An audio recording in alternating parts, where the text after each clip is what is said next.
Gracias. Muy bien. ¿No? Entonces vamos a retomar donde nos habíamos quedado en el anterior curso, que era introducir matrices. Entonces había dicho que las matrices tienen como que interpretaciones un poco diferentes según la ciencia desde donde se la vea, ¿no? Hay una interpretación geométrica que es muy importante en matemáticas, la interpretación de vectores en 3 dimensiones bueno, es muy importante para la física, para estudiar el desplazamiento de objetos.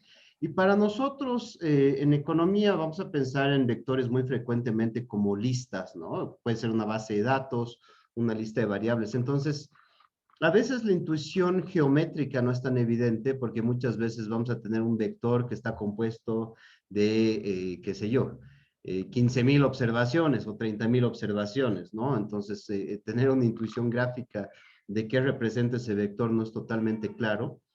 Sin embargo, tener una intuición gráfica creo que permite entender algunos de los mecanismos fundamentales a los que refiere el álgebra lineal. Para nosotros el álgebra lineal es una manera abreviada de hacer muchos cálculos simultáneamente, de resolver grandes cantidades de ecuaciones simultáneamente. En general va a ser la computadora que lo va a hacer, la aplicación es sobre todo en econometría, pero en modelos micro también vamos a considerar un vector de bienes, por ejemplo, ¿no? Vamos a imaginar una gran cantidad de bienes, que cada bien representa una diferente dimensión. Obviamente la aplicación al mundo físico de eso es un poco extraño, pero las herramientas que nos brinda el álgebra lineal van a servirnos computacionalmente, ¿no? Entonces, sí voy a trabajar con intuición geométrica. Tengo que introducir un poquito de trigonometría para lo que vamos a hacer hoy día. He dicho que no iba a meterme mucho en trigonometría, pero son dos cosas relativamente sencillas que necesito. Y estas herramientas nos van a ser útiles para lo que es mínimos cuadrados ordinarios, cuando estamos haciéndolo en forma matricial, van a ser útiles para análisis multivariado, y hay otras aplicaciones adicionales en econometría en particular, pero también en micro, que van a venir de esta parte. Y sobre todo va a ser una base que nos va a servir para cuando analicemos funciones multivariadas, esto la próxima semana, ¿no? Entonces, el tema de hoy son vectores. Esto está demasiado grueso.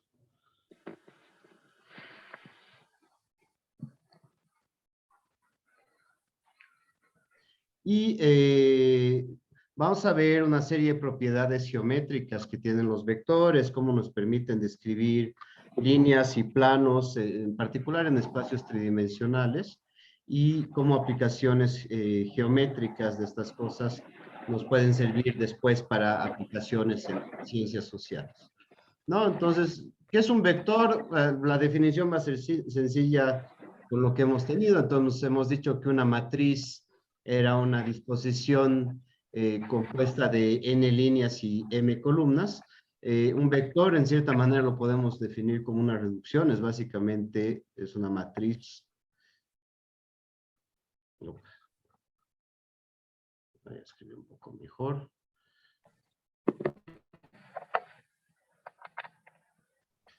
Es una matriz muy sencilla, una matriz, perdón, no sé por qué estoy escribiendo.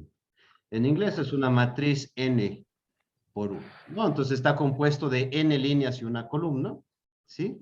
Y el conjunto, el conjunto de vectores pueden, el conjunto de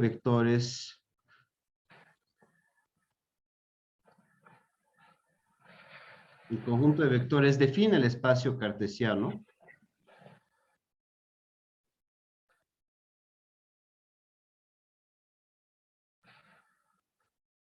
de los reales Rn, ¿no? Entonces R1 es la línea, R2 es el plano, R3 son 3 dimensiones, R4 ya es un hiperplano, es un espacio de 4 dimensiones. La conceptualización geométrica es un poco complicada, Cuando nosotros vamos a hablar de bases de datos, pues N puede ser, como les decía, 30,000, porque tengo 30,000 observaciones en una base de datos, ¿no? Pero básicamente deberíamos tener la intuición de qué es un vector. Entonces, si estoy en R1,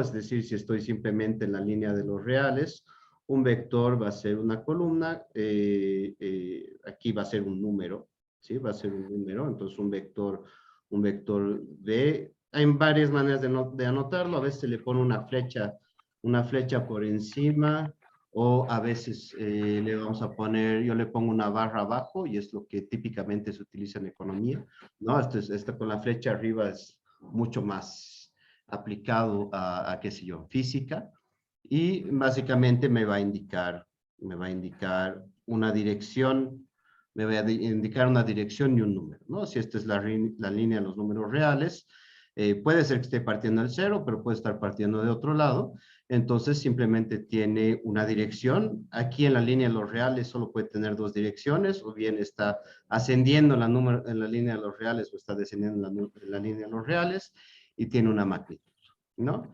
Las cosas son mucho más interesantes en dos dimensiones, donde en dos dimensiones voy a tener, diferentes direcciones posibles. Pues otra vez un vector puede estar en el origen, pero no necesariamente tiene que estar en el origen. Entonces, este es el espacio de los reales en dos dimensiones, este es R2, y aquí mi vector puede estar en el origen, puede tener una dirección, o puede tener, y tiene una magnitud, ¿no? Y no necesariamente tiene que estar en el punto de origen. Si tengo dos vectores, voy a usar un pequeño truco aquí, si es que lo logro. ¿No? Uno va a considerar que estos dos vectores, por ejemplo, son equivalentes porque tienen la misma dirección y la misma magnitud, ¿no? A pesar de que no estén saliendo del origen. Y cuando estoy en tres dimensiones, y eso siempre es un poco más difícil de hacer, cuando estoy en tres dimensiones, voy a tener que un vector puede desplazarse en el espacio. Y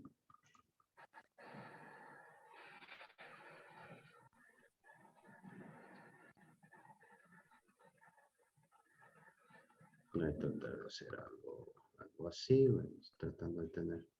Hay que tener un poco de imaginación para estas cosas.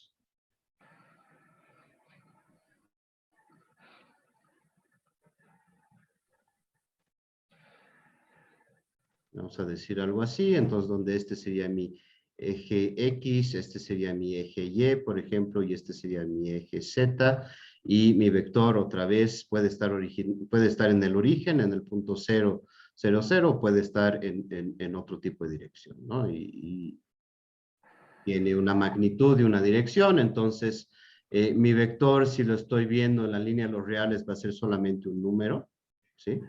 Por ejemplo, X. Si estoy en R2, ya tengo un vector con dos elementos, por ejemplo, X y estos son X y Y. Y cuando estoy en tres dimensiones, ya tengo X, Y, Z, y obviamente si estoy en cuatro dimensiones, podría agregarle un W, eso no lo voy a poder representar gráficamente, ¿no? Y típicamente esto en un espacio cartesiano, aquí represento un número, entonces, qué sé yo, por ejemplo, aquí esto es 1. Aquí podría tenerlo como en 1, quizás debería haber pensado en una pendiente un poco más complicada. Bueno, sí, vamos, está en 1, 1, ¿no? Voy a dejar con este gráfico, quizás voy a representar un segundo vector que me permita representar las cosas de esta manera. Y vamos a poner, entonces, esto es menos un medio. Así. Menos un medio y menos, vamos a decir, menos 2.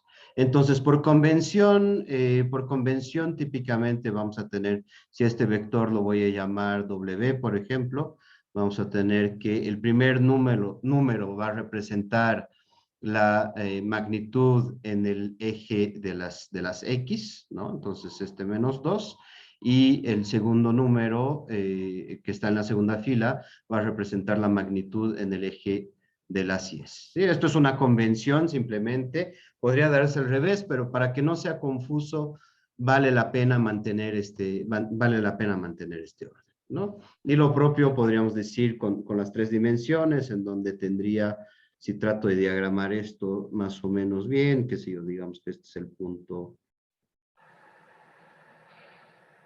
tengo que hacer líneas paralelas, tengo que hacer algo que sea paralelo.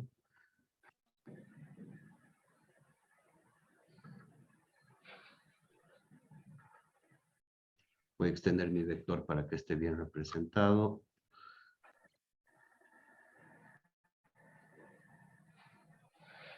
¿No? Entonces tendría, qué sé yo, por ejemplo, 1, 1 y aquí arriba quizás esté a una altura de, vamos a decir, 4.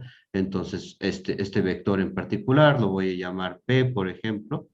El vector P tendría 1 en la magnitud del X, 1 en la magnitud del Y 4 en la magnitud del Z.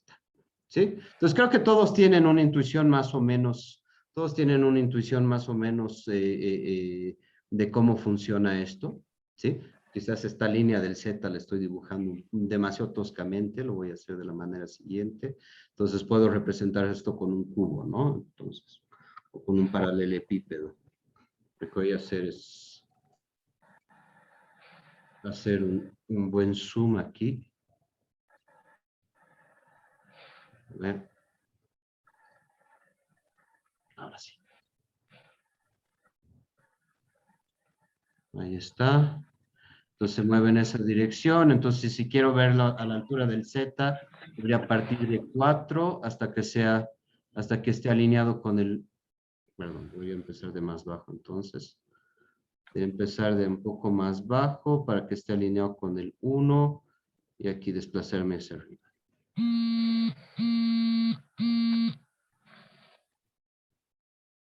No sé si se nota bien que este es un paralelepípedo, ¿no? Es como una caja, si quieren, donde está contenido ese vector.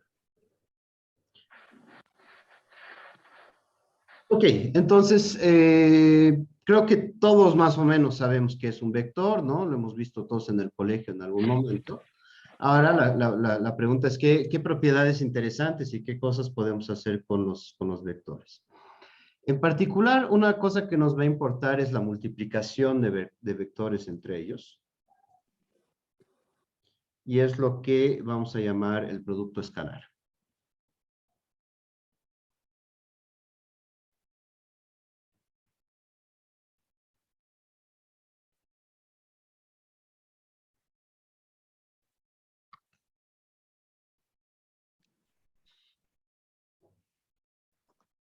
Ok, entonces el producto escalar básicamente se refiere a si tengo dos vectores,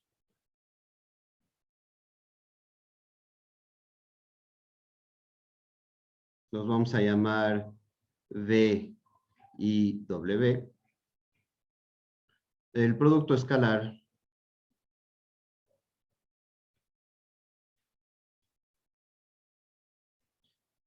es el número. Entonces, esto es importante porque es el número, porque es un escalar, ¿no? Va a ser un solo número en una sola dimensión que anotamos de esta manera. Hay varias maneras de anotarlo, pero que se anota típicamente de esta manera. Y esto es equivalente a la multiplicación cruzada de todos los elementos de las dos matrices, ¿no? Entonces, si yo defino mi vector B, lo voy a hacer en 3 dimensiones únicamente, como conteniendo los elementos B1, B2 y B3. Y si defino mi vector W como teniendo los elementos W1, W2 o W3, que los podemos interpretar como coordenadas en el plano cartesiano, entonces el producto escalar va a ser la multiplicación de B1 con W1 más B2 con W2 más B3 con W3, ¿no? Entonces estamos todos de acuerdo que este va a ser un solo número en una sola dimensión, en donde lo que estoy haciendo es multiplicar el primer elemento del vector B por el primer elemento del vector W, y luego le agrego el primer elemento, el segundo elemento del vector B más el segundo elemento del vector W, y luego le agrego el tercer elemento de cada uno de los vectores, ¿no? Y que los multiplico entre ellos y los agrego. Todavía no he llegado a la parte de para qué sirve, y a eso voy a irme en un momento, pero vamos a necesitar este producto escalar para varias cosas, ¿no? Hay algunas notaciones alternativas, ¿no? A veces se le dice producto punto.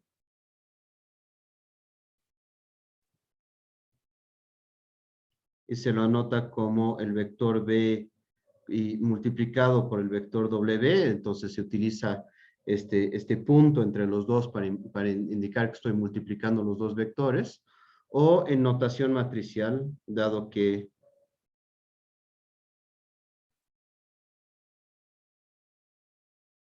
V es un vector de n filas con una columna y W es un vector con n filas y una columna, también lo podrían notar como la traspuesta de B, como si fuese una matriz multiplicada por W, ¿no? Estas tres cosas son equivalentes, ¿no? Si utilizo esta notación, si utilizo la notación del producto escalar o del producto punto, o si utilizo una notación matricial, las tres cosas quieren decir exactamente lo mismo, ¿sí?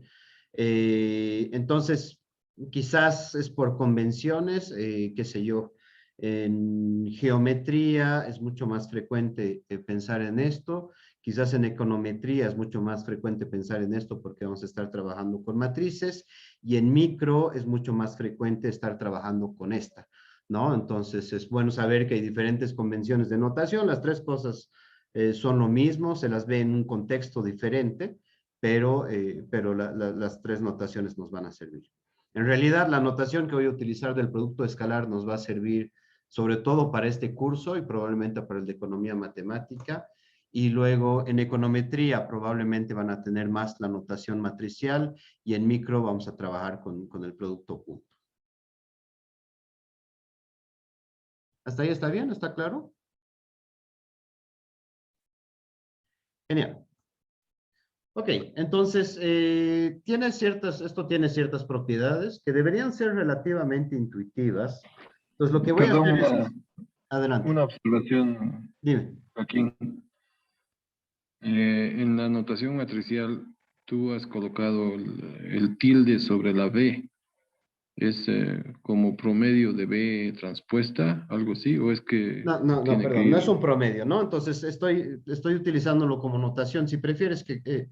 lo podría poner con esta notación. Ah, sí, es que le he puesto encima, ¿no? Sí, Eso es lo sí, que sí, estás sí. observando. Sí, tienes toda la razón. Exacto. O sea, mantendré mi notación constante. Matricial.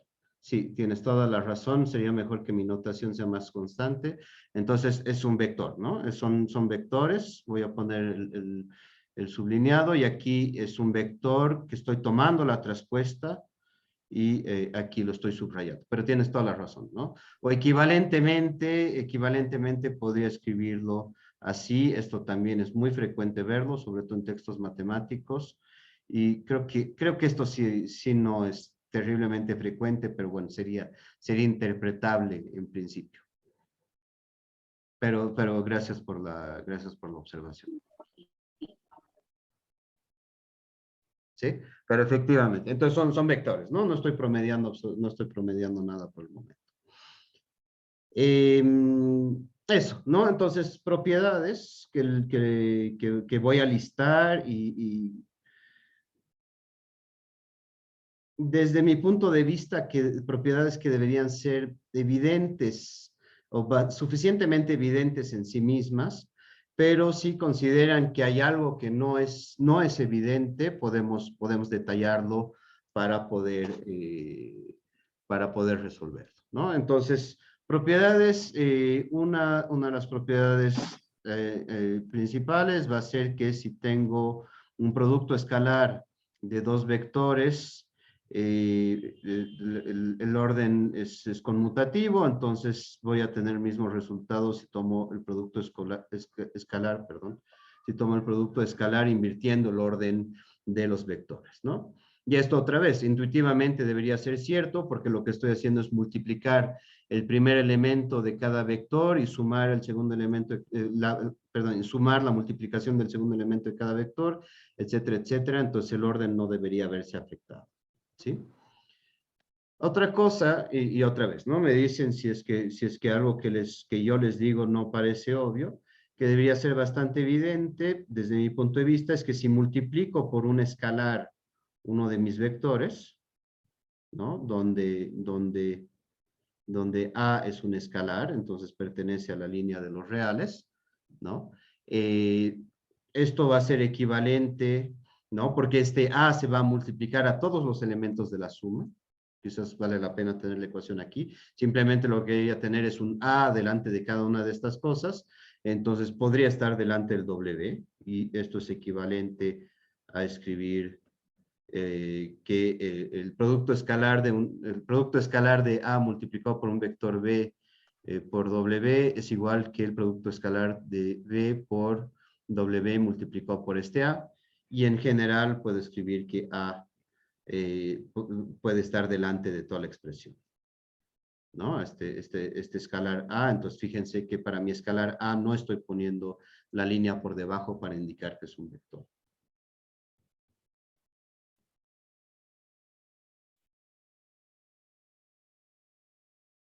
¿Sí? Este quizás no es tan evidente. ¿Qué pasa si tengo la suma de dos vectores? Por ejemplo, tengo el vector B y tengo el vector X. Entonces los puedo sumar como puedo sumar matrices, ¿no? Se suman los elementos uno a uno dentro de cada vector por W. Y esta va a ser una propiedad que va a ser importante. Lo que voy a tener es que se van a sumar los elementos de B con X y uno a uno se van a multiplicar con los elementos de W, ¿no? Y entonces eso lo podría descomponer también como el producto escalar de B por W más X barra por W. No sé si ese les parece, no sé si ese les parece suficientemente evidente.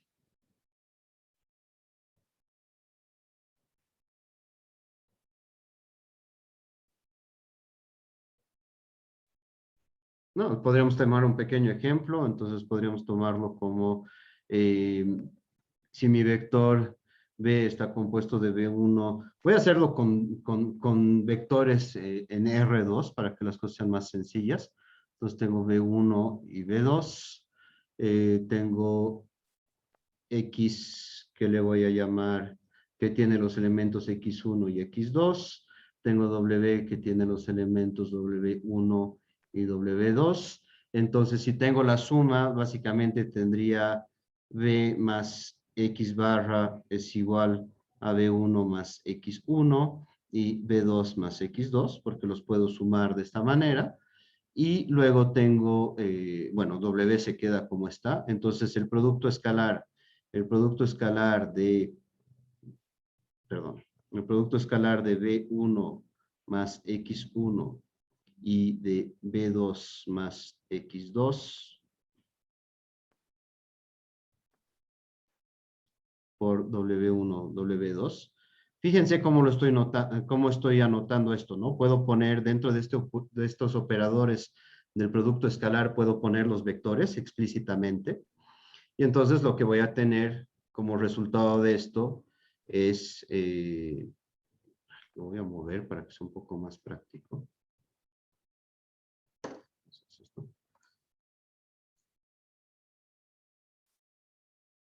Ahora sí.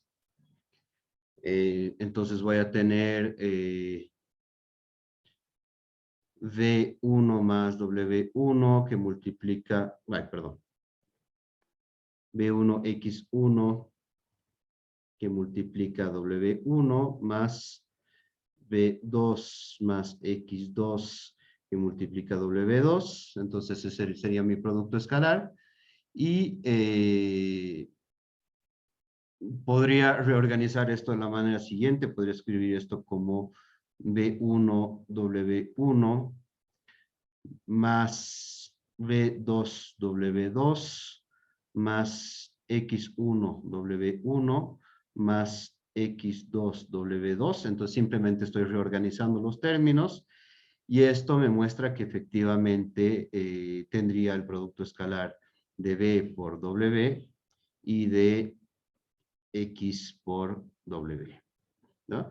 Es un poquito laborioso, es por eso que no las hago para todos, pero vale la pena que haga una pequeña demostración, o una muy sencilla pero pequeña demostración para explicar el razonamiento, ¿no? Y esto lo puedo hacer con un 2 por 2, perdón, con un 2 por 1, lo podría hacer con un 3 por 1, o 4 por 1, o n por 1, pero obviamente se vuelve algebraicamente considerablemente más fastidioso, ¿no? Y aquí, antes de que me haga decir, voy a poner aquí la indicación de que estos son vectores.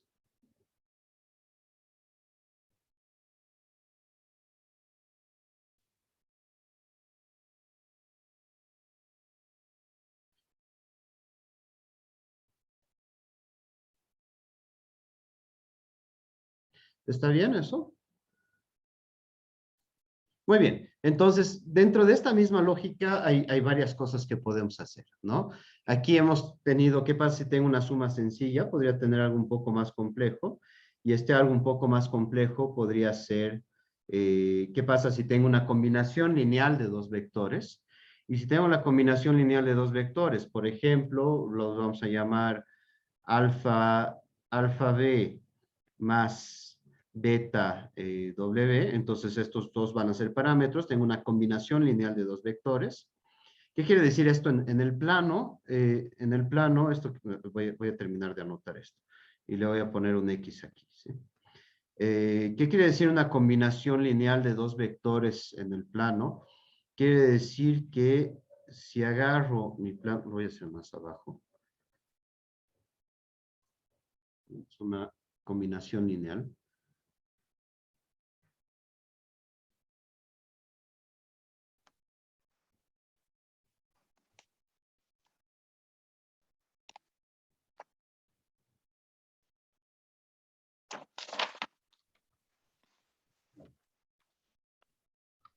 Y tengo dos vectores cualquiera, ¿no? Entonces, esta es mi dimensión, aquí es B y W, y tengo dos vectores cualquiera, vamos a decir que este es el vector, no, perdón, estoy haciendo muy mal mi notación, vamos a llamarlo X y Y. Este es mi vector V barra, y mi otro vector lo vamos a llamar W barra. ¿Qué quiere decir una combinación lineal? Fíjense que tengo aquí escalares, alfa y beta. Entonces, este escalar lo que me permite hacer para el vector B chica, por ejemplo, es, si mi alfa es igual a 1, todo se mantiene igual. Si mi alfa es más grande que 1, este vector se estira, ¿no? Se vuelve más grande. Si mi alfa se vuelve 0, me quedo solamente este punto. Y si mi alfa se vuelve negativo, me voy hacia la dirección opuesta. ¿Sí? Entonces puedo estirar este vector manteniendo cualquier dirección que yo quiera. ¿Sí? Lo mismo con el beta, perdón, manteniendo la dirección del B, pero lo puedo estirar para cualquier largo que yo quiera. Para el vector W, el beta va a tener una función similar, entonces ese beta puede estirar, perdón, debería mantenerme paralelo, en la misma dirección lo puedo estirar con un beta más grande que 1, o lo puedo contraer con un beta inferior a 1, o se puede volver un punto en el centro si es que beta es 0, y si mi beta es negativo, me voy a ir hacia el otro lado, ¿no? Es la misma, me estoy manteniendo estoy manteniendo sobre la misma recta, pero estoy cambiando de dirección, ¿no? Me estoy yendo en la dirección opuesta. Y si estoy sumando los vectores, por ejemplo, agarro este vector y sumo el vector W al vector B. Entonces, supongan que alfa y beta son 1, no estoy cambiando su tamaño, simplemente los estoy sumando. La suma de estos dos vectores sería una combinación así, ¿no? Entonces, primero agrego W, luego B chica, y tendría un nuevo vector, que es la suma de los dos, que es este vector de aquí. ¿Sí? Esto va a ser extremadamente útil después. Y eso quiere decir que si yo puedo estirar estos vectores como quiera con esos escalares. Y yo puedo sumarlos o los puedo restar también. Entonces, ¿qué pasaría si resto esto? Si lo resto, no sé si voy a poder hacerlo. Quisiera cambiarle la dirección, pero si lo resto, me iría con la otra dirección. No sé si puedo hacer. Sí, esto es un... Vamos a decir que le he dado la vuelta. Si lo resto, me estoy moviendo hacia aquí. Básicamente, al poder combinar los dos vectores y al poder estirarlos como sea, yo puedo describir todos y cada uno de los puntos del plano, ¿sí? Yo puedo encontrar si hay algún vector, cualquier vector, que sea un vector que se encuentra aquí, puedo encontrar alguna combinación de B chica y de W que llega a ese punto, ¿sí? Bueno, aquí quizás como está dibujado solamente tendría que utilizar el negativo de W, pero podría buscar, qué sé yo, este punto que está aquí, ¿sí? Y la pregunta es, ¿cómo llegar a ese punto? ¿Cómo podría llegar a ese punto partiendo de los vectores originales que tengo? Voy a tratar de ponerlo como estaba originalmente. Entonces, estos eran los vectores originales que tenía y yo quiero llegar a este punto. Entonces, ¿qué es lo que podría hacer? Podría hacer algo como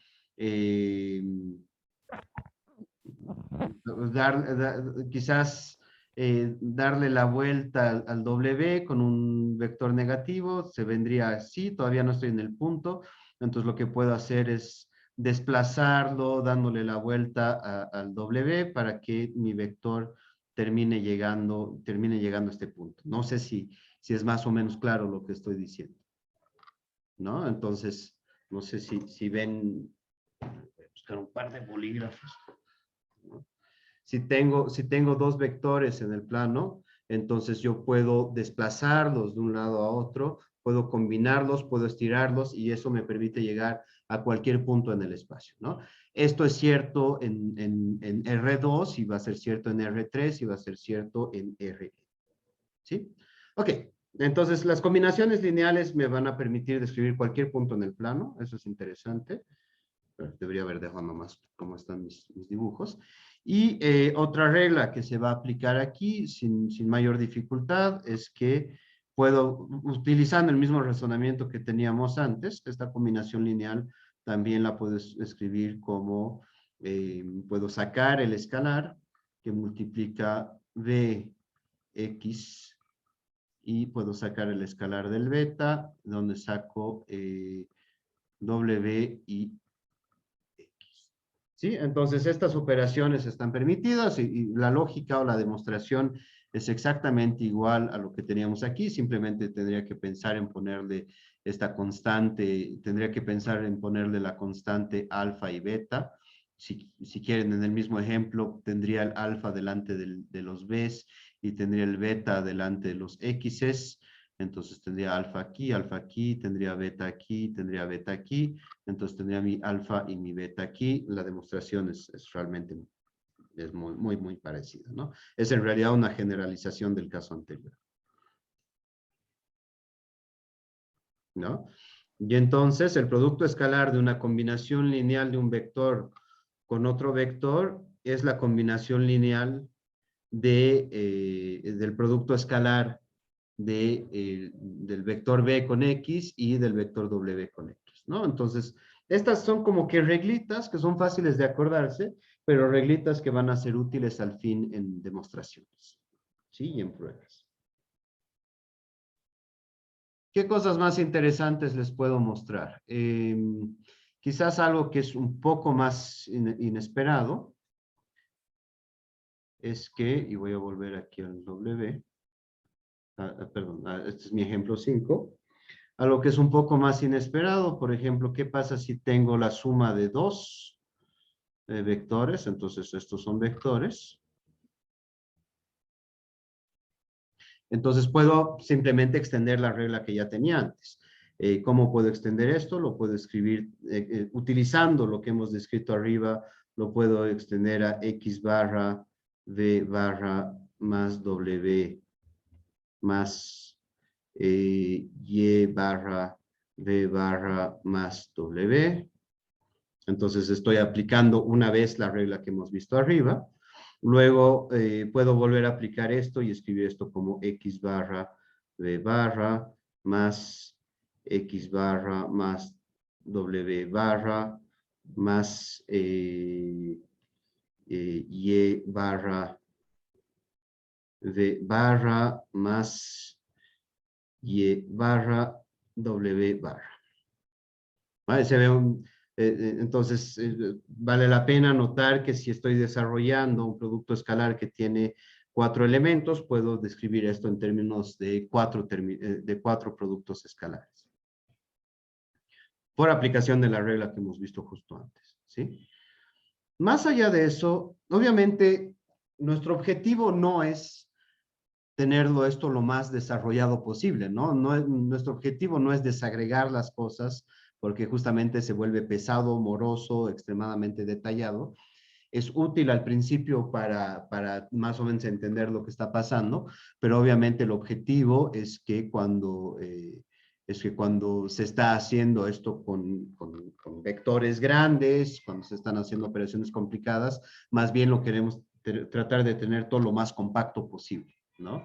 Y saber que hay reglas fundamentales del cálculo de vectores que se pueden aplicar, álgebra de vectores, básicamente, que es lo que estamos diciendo, que se pueden aplicar sin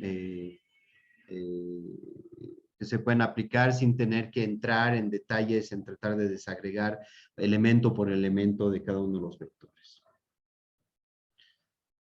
Ok, entonces esas son las reglas fundamentales. Hay una más que creo que es importante, que es que si estoy multiplicando un vector por sí mismo,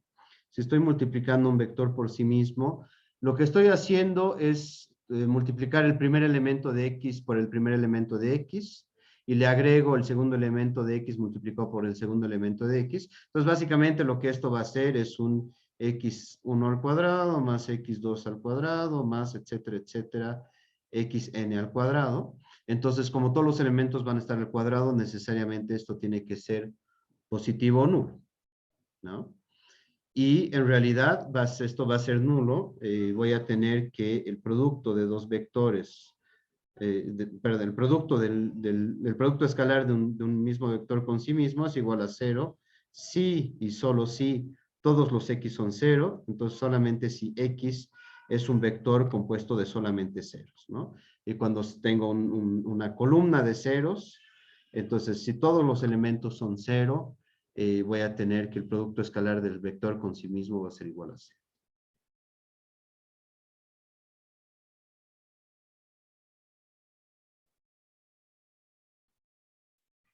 Y esto va a ser, esto por ejemplo se aplica en la demostración de la existencia del equilibrio general en microeconomía, ¿no? Donde se necesita encontrar condiciones de ortogonalidad. Después voy a entrar dentro de los detalles de ortogonalidad y compañía. ¿Sí? Hay obviamente un montón de reglas que están ahí, no sirve de mucho memorizarlas, lo que sirve es comprender el mecanismo fundamental, ¿no? Un producto escalar es la suma de la multiplicación de los elementos uno a uno con el número que le corresponde, ¿no? Entonces se lo puede incluso escribir de una manera un poco más genérica en Rn, de manera más general.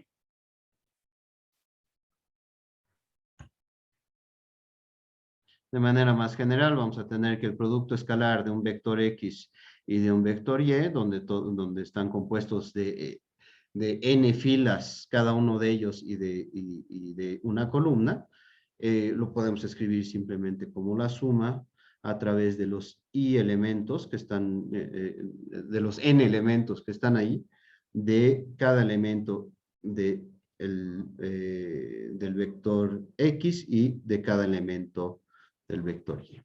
Sí, simplemente. Esta es otra manera de notar.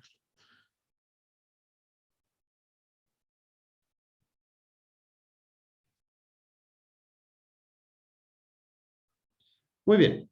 Con estas herramientas, quiero ahora hacer un poco la relación entre vectores y matrices.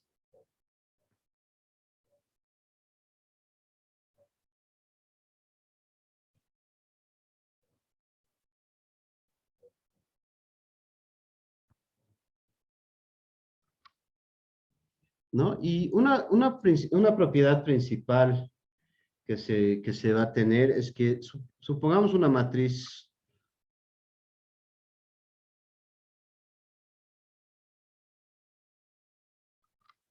una, una matriz A cuadrada,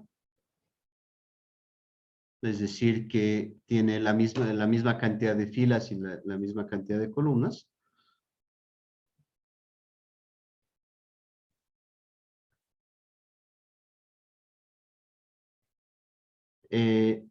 Y podemos escribir entonces y un vector, vamos a poner y un vector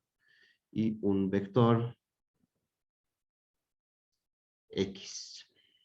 ¿Sí? A veces le voy a poner como esta pequeña, en tipografía le llaman tilde, ¿no? Una línea torcida abajo de la para indicar que es una matriz, y un vector X, este vector tiene que ser n por 1, ¿sí? Ya que está compuesto de n filas, y que es un vector. Entonces, llamemos cada columna de A, los vamos a llamar C1, C2, hasta Cn, ¿no? Entonces, básicamente estoy diciendo en mi matriz A, tengo mis elementos, qué sé yo, A11, entonces acuérdense, el primer número indica la fila, ¿no? A21, AN1, hasta A1N y ANN, donde puedo escribir esto también como algo compuesto de columnas, lo voy a escribir como vectores, C1, C2, Cn, donde C, entonces Ci, por ejemplo, está compuesto de todos los elementos de la misma columna, entonces voy a tener A1, que describe la fila en la que está I, A2I y hasta ANI. Sí, simplemente estoy anotando como columnas como vectores cada una de las columnas de mi matriz. Entonces,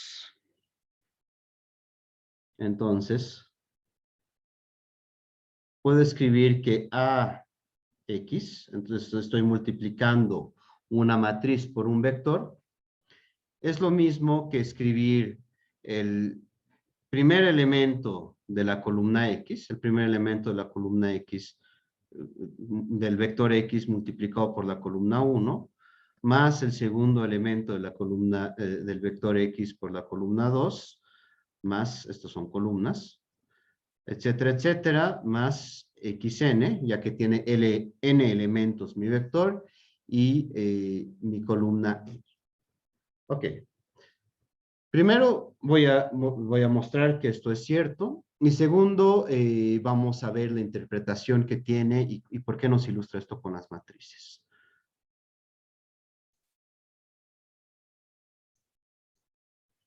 Entonces, ¿cómo demostramos que esto es cierto? Lo podemos escribir de la manera siguiente. Entonces, ¿qué es lo que estoy haciendo? Lo voy a hacer, voy a utilizar un poco de fuerza bruta directamente. Entonces, tengo A11 hasta A1N, tengo AN1 hasta IANN, entonces esta es mi matriz, con todos sus elementos. Y estoy multiplicando esto por X1 hasta XN, ¿no? Estoy multiplicando una matriz por un vector. Entonces, ¿qué es lo que va a pasar? Voy a tener que uno a uno, todos los elementos de la primera fila de mi matriz se van a ir multiplicando con todos los elementos de mi vector. Entonces, lo que voy a tener es, lo voy a poner entre paréntesis, A11X1 más me mantengo, ¿no? En la misma fila, A12X2, perdón, hasta... Sé que mi notación es un poco, lo que voy a hacer es acercar un poquito la pantalla para que mis subíndices estén bien claros. Uy, yo además me estoy yendo lejos, ¿no? Entonces, A1, 1. Lo que pasa es que la computadora los quiere unir siempre. Ya, A1, 2, X2, hasta, entonces, los elementos de la primera fila, A1N, perdón, XN, y esto se va a sumar, y entonces voy a hacer lo mismo, entonces la segunda fila se va a multiplicar con la columna, y la tercera fila hasta la fila N, en donde lo que voy a terminar teniendo en la fila N es A, fila N, columna 1, por X1, más todos los elementos de la última fila, ANNXN, ANNXN, ok. ¿Qué puedo hacer con esta cosa? Puedo factorizar por los x's, ¿no? Entonces voy a tener n veces estas expresiones y puedo factorizar por los x's.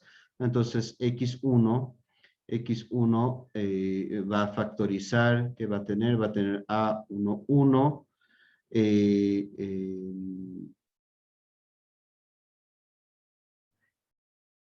Ay, estoy haciendo mal las cosas. Mil disculpas. Voy a retomar, estoy haciendo mal las cosas. No se suman, ¿no? Perdón. Y ahora sí.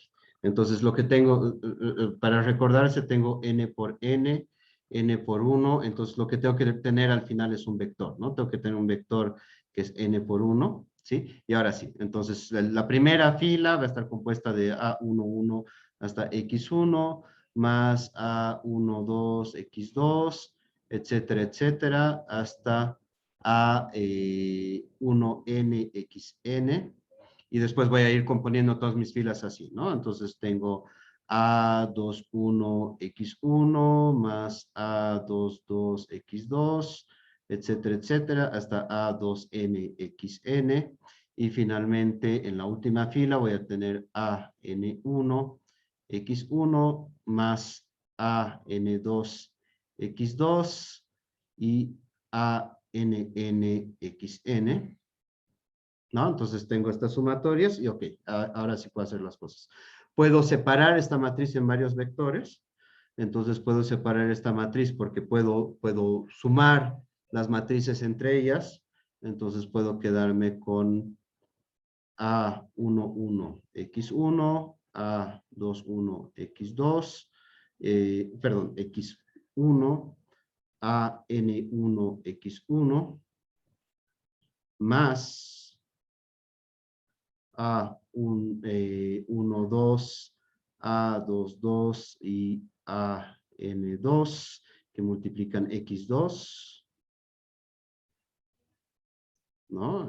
Y esto va a seguir sumándose hasta llegar a entonces la última columna que es A1NX1, A2NX2 hasta ANNXN. Como todos estos están siendo multiplicados por X, que es un escalar, tengo permiso de sacar el escalar de aquí. Entonces, finalmente me quedo con X1 y mi columna de A11, A21 hasta AN1 más X2. Entonces, aquí voy a tener toda la columna 2. Es A12 hasta A22 hasta AN2. Y esto va a suceder con todas las columnas hasta quedarme con XN, A1N, A2N hasta ANN. Ok, súper pesado, pero al final nos quedamos con la parte que me interesa, que es esta.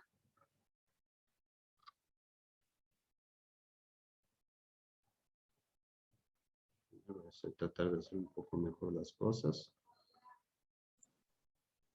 En la última matriz sería A1NXN, toda esa matriz, ¿verdad? En la de aquí. En esta parte. Sí, perdón. Aquí lo que tienes es todo, claro, todos los elementos son n, ¿no? Perdón, tienes toda la razón. Todos los elementos son N's.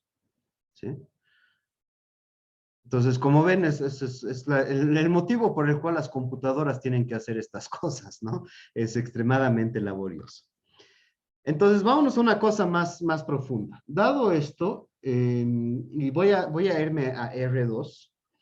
Quizás debería tomar una pausa, pero antes de irme a una pausa, quiero estar en R2 y quiero escribir mi matriz AX como dos columnas. Entonces, voy a pensar en, voy a definir dos elementos. Vamos a decir que mi matriz A es una matriz, por ejemplo, 2, 1 y 1, 3. Y voy a definir X como cualquier vector. Cualquier vector que está compuesto de X y Y. ¿Sí? Y cuando estoy multiplicando esta matriz por este vector, lo que sucede en N2 es lo siguiente.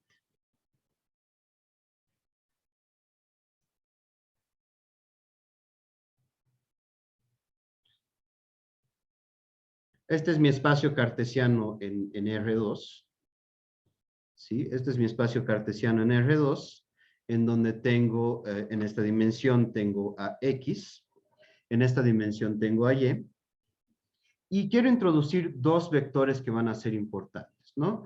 Que los llamamos convencionalmente el vector I, con un acento circunflexo, y el vector J. Estos tienen las siguientes características, el vector J, entonces esto llega hasta el punto, llega al punto 1, 0, y este punto llega al punto 0, ¿no? Entonces los dos vectores son de magnitud 1, y puedo escribir y esto es 1, 0, ¿sí? X vale 1 y Y vale 0. J es el contrario, J es 0, 1, ¿no? Tiene valor de 0 en X y de 1 en Y.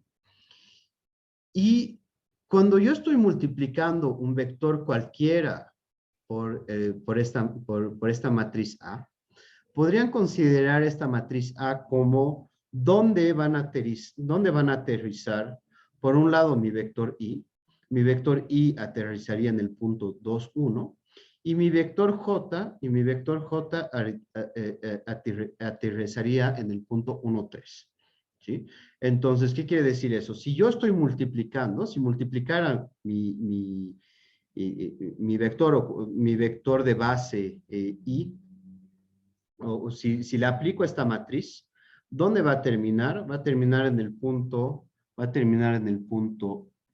2, 1, ¿sí? Que es el que he descrito aquí. Entonces tendría que mi vector I, que es mi base, se convertiría en este vector, ¿sí? Y mi vector J, aterrizaría en el punto 1, 3, que sería más o menos aquí. ¿Sí? Mi vector J empezaría en este punto. Pero voy a tratar de hacer un poco más preciso esto. ¿Sí? ¿Y cómo puedo demostrar eso? Podemos hacerlo de varias maneras. Una es multiplicar efectivamente I por este vector. Entonces, ¿qué pasaría si multiplico mi vector A si multiplico I por la matriz A? Esto es 2, 1, 2, 1 y 1, 3. Que estaría multiplicando 1, 0. Entonces, utilizando las reglas de multiplicación, voy a tener 2 más 0. Esto es 2. Y voy a tener 1 más 0. Voy a tener 1 más 0. Esto es 1. Entonces, efectivamente, aterrizo en el punto 2, 1. Correcto. Y si multiplico a J por mi matriz A, si multiplico a J por mi matriz A, esto es 2, 1, 1, 3, que multiplican 0, 1. Entonces, lo que va a pasar es que voy a tener 2 por 0, esto es 0, 1 por 1, esto es 1, y abajo tengo 1 por 0 es 0, y 3 por 1, esto es 3. Entonces, efectivamente, estoy aterrizando en el punto 1, 3, ¿sí? Y entonces, si yo agarro cualquier vector, en el espacio, por ejemplo, uno que se encuentre aquí, que se encuentra en el punto -1 y que se encuentra en el punto, vamos a decir, -2, ¿sí? Lo que voy a tener es, ¿qué pasaría si yo agarro todo el espacio cartesiano, agarro toda mi hoja cuadriculada y yo deformo mi hoja cuadriculada haciendo que todos los cuadrados, este cuadrado original, ahora se vuelve esto,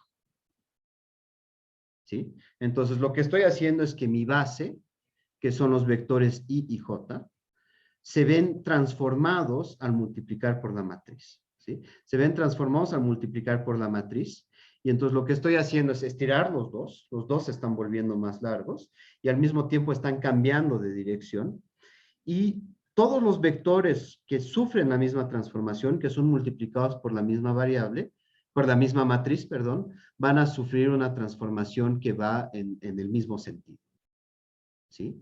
Entonces, les he pasado una lista de videos y en los iniciales está esta transformación del espacio, en donde si yo aplico mi multiplicación de mi matriz a esto, a este vector, entonces hemos dicho, este nuevo vector lo vamos a llamar, lo llamaremos W, ¿sí?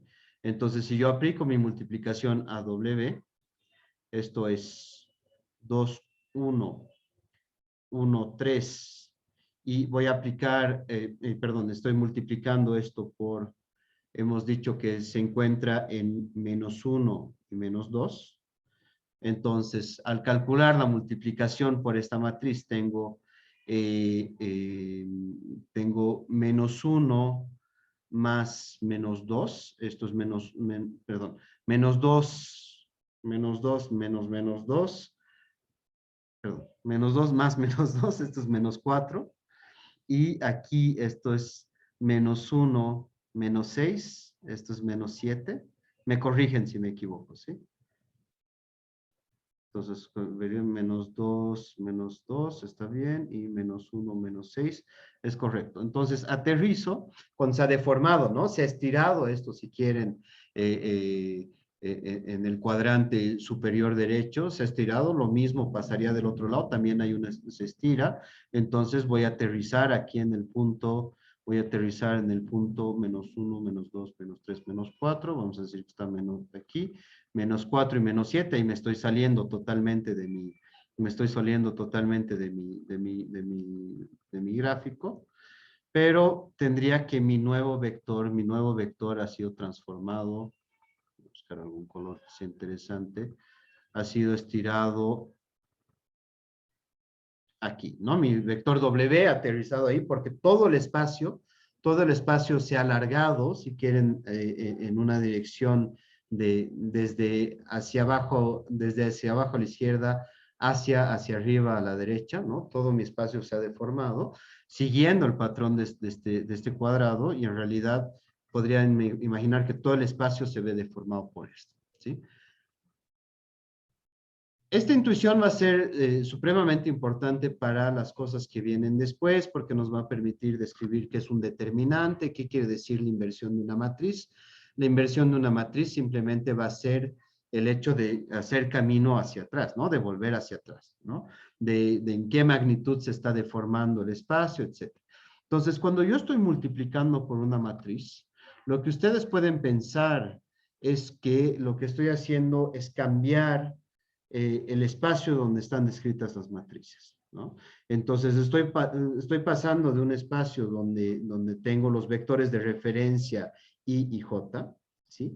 Y puedo interpretar la matriz que está multiplicando estos vectores I y J como viendo dónde aterrizarían en estos dos vectores, en estas dos columnas de la matriz A.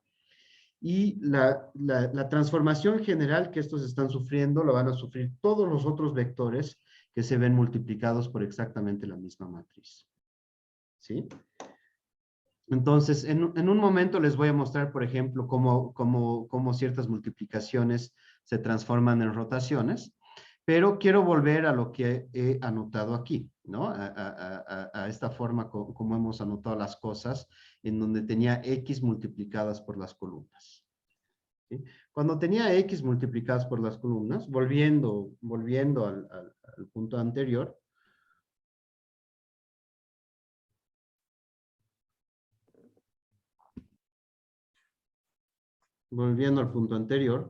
tenía que AX lo podíamos escribir como ¿qué? Como X1 multiplicado por la columna 1 más X2 multiplicada por la columna 2.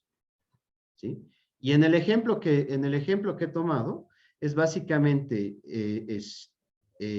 X1 en este ejemplo es menos 1, que está siendo multiplicado.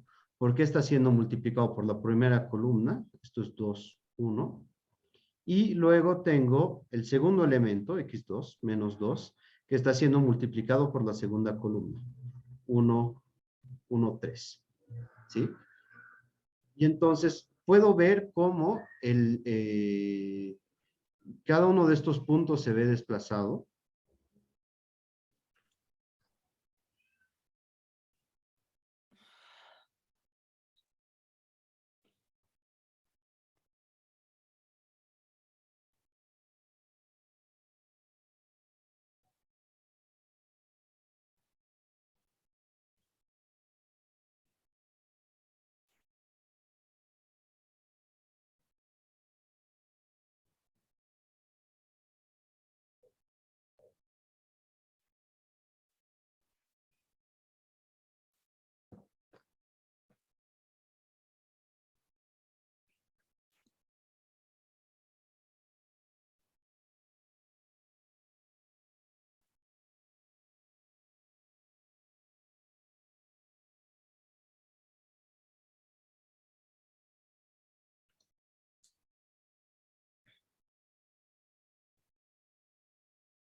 Tengo que repensar rápida en la interpretación de esto.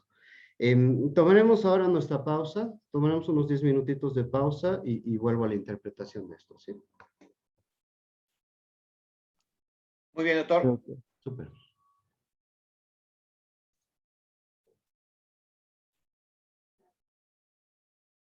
Ok, entonces estábamos con la interpretación de esto y fíjense en dónde ha caído mi nuevo vector, ¿no? Estoy viendo dónde ha caído mi vector W, ha caído por aquí abajo, con la transformación, con la multiplicación, y lo que tengo es descompuesto esto en dos partes, ¿no? Esta columna, hemos dicho que es la columna donde aterrizaba el vector Y, ¿no? Que era esta nueva línea morada, y la segunda columna es donde aterriza el vector J, ¿no? Que es esta línea.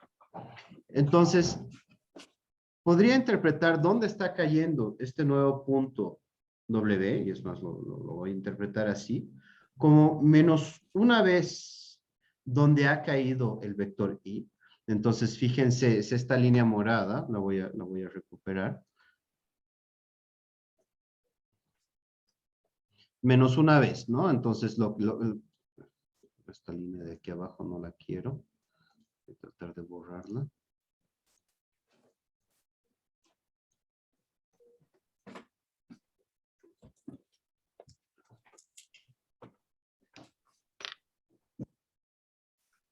Entonces, básicamente, este se ha dado la vuelta. Voy a tratar de mantener las proporciones aquí apropiadamente. Un poquito más. Ya. Eso está suficientemente paralelo. Entonces, es menos una vez, ¿no? Menos una vez este vector, que es donde ha aterrizado mi vector Y, y luego menos dos veces este vector 3, 1, donde ha aterrizado el J. ¿no? Entonces creo que lo voy a tener que dibujar a la mano nomás, porque si no va a ser un poco complicado, pero esto es una dirección de, entonces avanzaba de 1 y subía de 3, entonces le voy a dar la vuelta y esto va a ser multiplicado, va a ser 2 veces más largo, entonces básicamente tendría que ser una cosa así, ¿no? Estoy siendo muy, muy esquemático. Bueno, me molesté.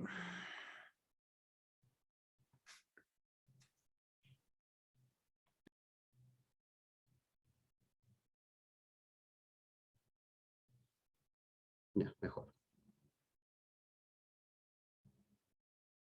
¿Sí? Entonces, básicamente lo que está pasando es que al multiplicar esto, todos los vectores de todo el espacio se están moviendo en una cierta dirección, ¿no? Y aquí tenemos obviamente, si sumo estas cosas, voy a terminar con mi menos 4 y mi menos 7, que es el que habíamos descrito antes, ¿no? Entonces, esta interpretación va a ser bien importante y ahorita les voy a dar unos cuantos ejemplos de cosas que son quizás un poco más interpretables. Probablemente tenga que empezar una nueva hoja. No, y esta vez sí que me pasó.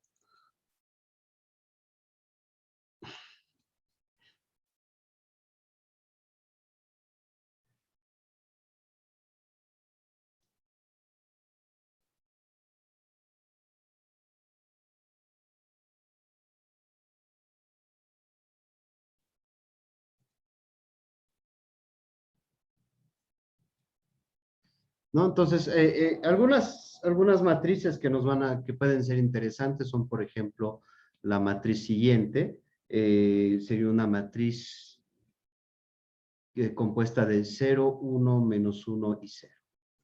Voy a escribir un poco mejor. ¿No? Entonces, acuérdense qué es lo que representa esto. Las columnas de mi matriz lo que representan son dónde van a caer mi vector I y mi vector J. Entonces, si hago esto en un espacio ortonormal regular, vamos a hacer esto así.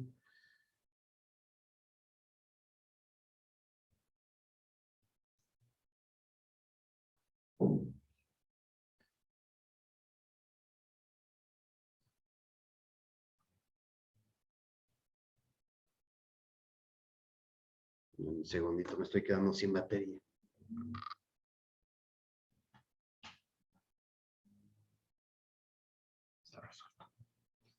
¿Sí? Entonces tendría que mi vector I, que está en el punto 1, 0, mi vector I que está en el punto 1, 0, ¿dónde aterriza? Aterriza en el punto 0, menos 1, ¿no? Entonces aterriza aquí. En el punto, voy a mantener las proporciones, en el punto 0, menos 1.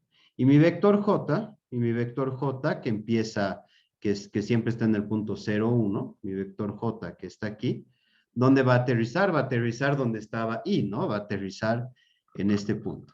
Entonces, básicamente lo que estoy haciendo es que mi vector I que estaba horizontal ahora está dirigido hacia abajo, mi vector Y que estaba dirigido hacia arriba ahora se está dirigiendo hacia la derecha, y con esta transformación, cualquier vector que yo tenga, básicamente le estoy dando una rotación de 90 grados, ¿sí? Básicamente esto le da una vuelta, le da una vuelta a cualquier vector que yo tenga de 90 grados, ¿no?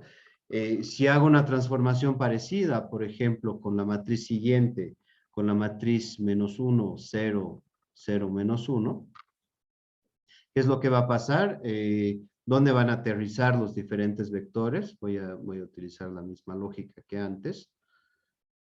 Entonces, si estoy en mi espacio, estoy haciendo lo más esquemático, ¿no? Y que empieza en el punto 1, 0, ahora se iría al punto menos 1, 0, ¿no? Este es el menos 1, 0. Y J que empieza en el punto 0, 1, ahora estaría en el punto 0, menos 1, entonces se daría la vuelta, ¿no? Entonces cualquier vector que yo tendría, básicamente estaría rotando, en este caso estaría rotando 180 grados, ¿no? Simplemente estaría cualquier vector en el espacio que multiplique yo por esta matriz, simplemente se estaría dando la vuelta, ¿sí? Y entonces podría tener la misma lógica con cómo hago para tener, quizás esto a ustedes se les puede ocurrir, cómo hago para tener un giro de 270 grados.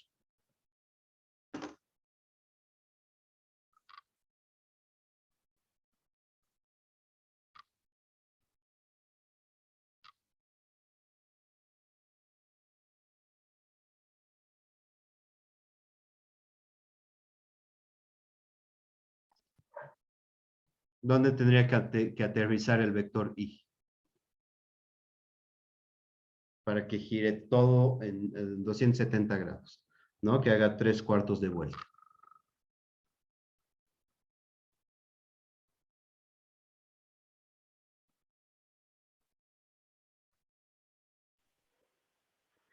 ¿0 menos 1? Sería, si voy a 0 menos 1, este es el de aquí, ¿no? Entonces me iría directamente aquí abajo. Entonces tendría que I está girando solamente 90 grados, ¿no? Si tengo menos 1, 0, menos 1, 0, estoy girando 180 grados. Eso quiere decir que si yo tuviese, básicamente si llegara a la posición donde estaba el Y, ¿no? Si llegara a la posición donde estaba el Y, es decir, me encuentro en el punto 0, 1, el Y se va aquí donde estaba el J, perdón, inicialmente, en el eje del Y, estoy girando 270 grados, estoy dando 3/4 de vuelta, si estoy yendo en el sentido de las agujas del reloj, ¿no? Y mi J, entonces tendría que, si mi J se viene aquí son 90 grados, si se viene aquí son 180 grados, si se viene aquí son 270 grados, entonces para lograr eso lo que voy a necesitar es irme al vector 0, perdón, menos 1 en el eje del X y 0 en el Y, ¿no? Y esto me va a dar un giro de 270 grados. ¿Qué pasaría con esta matriz?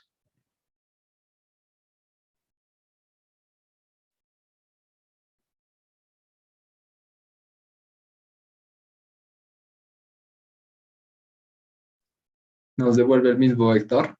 Exactamente, ¿no? O bien lo interpretas como que das un giro de 360 grados, o bien lo interpretas como que no cambia nada, ¿no? Porque esta es la matriz identidad, ¿no? Sabemos que la matriz identidad, si tú multiplicas por la matriz identidad no cambia nada. La interpretación que puedes tener es que tu vector I se queda exactamente donde estaba, tu vector J se queda exactamente donde estaba, y entonces no estás generando ningún tipo de rotación. ¿Sí? Entonces, podemos interpretar la multiplicación de matrices y ya esto en 3 dimensiones se vuelve una cosa bastante complicada, pero se puede interpretar la multiplicación por una matriz como primero un giro potencialmente, una rotación. Puede ser que no sea necesariamente una rotación, puede ser que todo mi diagrama se esté volviendo oblicuo, y también que se puede estar estirando, ¿no? Entonces, por ejemplo, imaginen una matriz que sea tipo 2, 0, 3 y 4. ¿Qué es lo que debería pasar aquí? Voy a poner un espacio cartesiano. Aquí.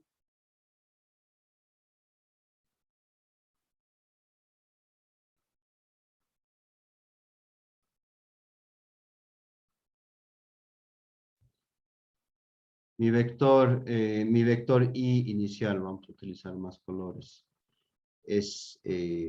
vamos a decir que está aquí, entonces esto es I, y aquí tengo a J. Entonces, ¿dónde van a aterrizar? Utilizaría otro color quizás para esto. Aquí tengo a J. Me va a faltar espacio.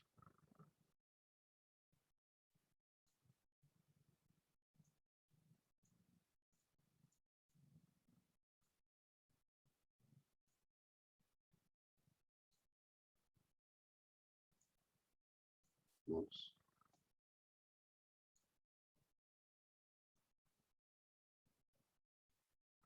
Ahora sí.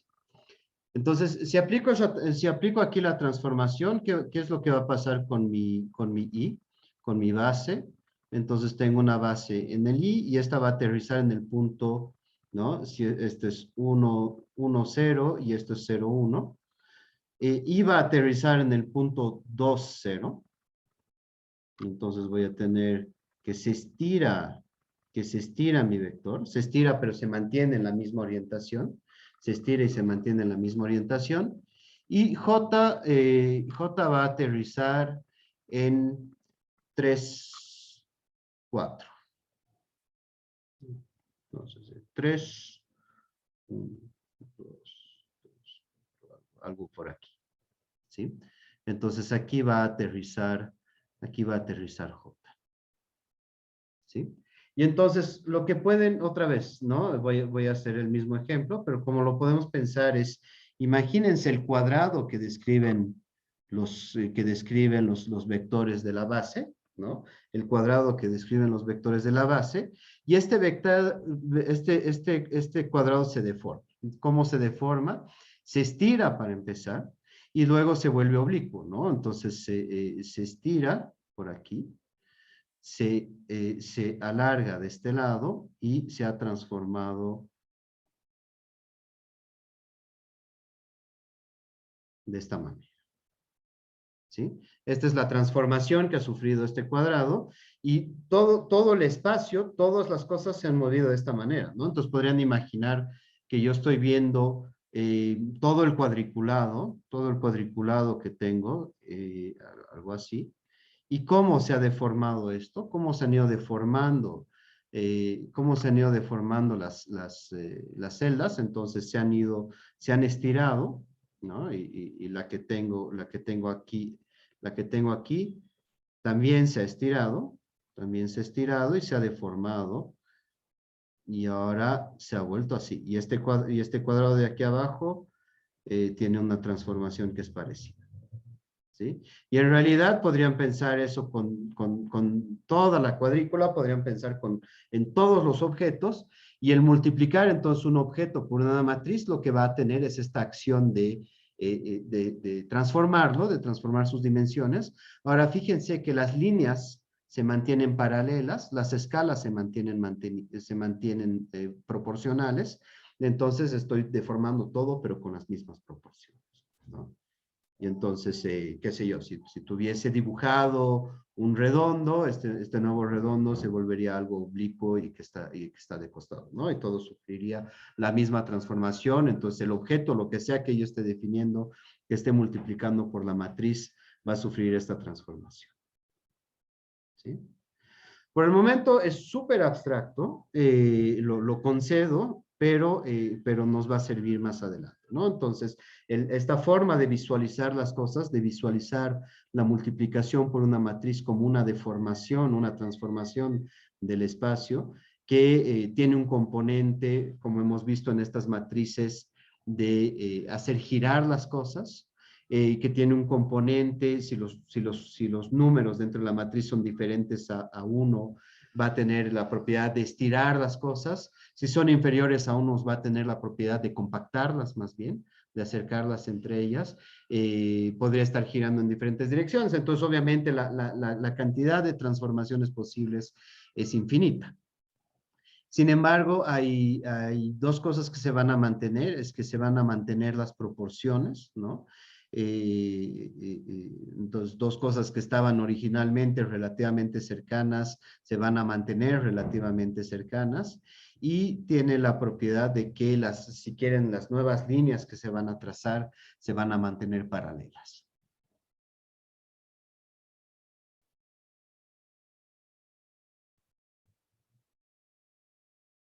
¿Va bien? Ok, entonces con esas cosas en mente,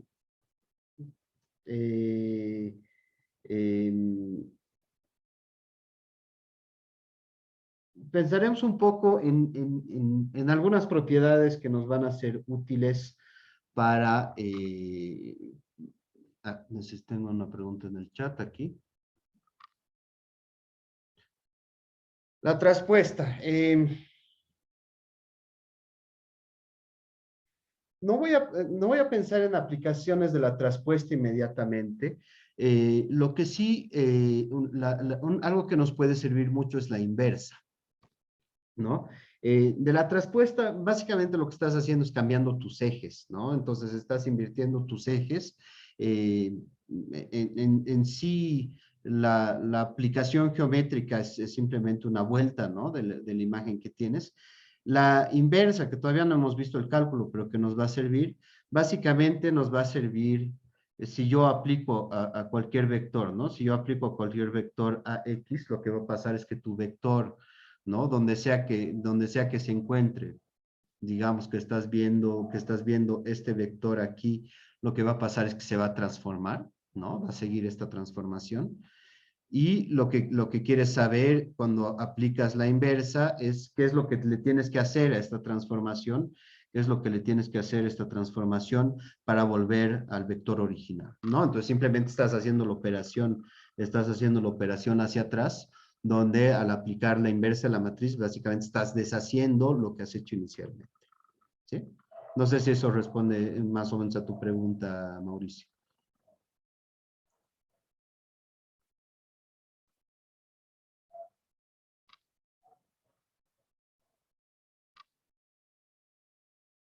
O si sigues con nosotros.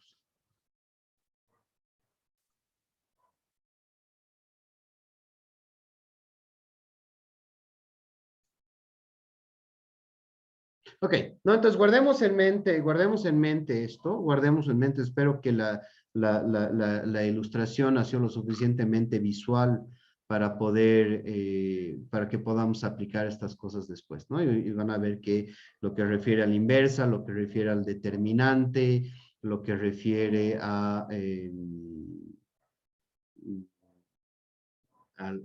al rango de las matrices, a los eigenvalores, todo lo demás que va a venir después sea considerablemente simplificado por la intuición de estas transformaciones al multiplicar por una matriz. Ahora, quiero pensar un poco en el producto escalar y una de las propiedades importantes que tiene el producto escalar y para qué nos va a servir en términos de intuición geométrica, de poder realizar gráficos y cosas en el estilo. Lo que pasa es que mi bolígrafo se ha desactivado.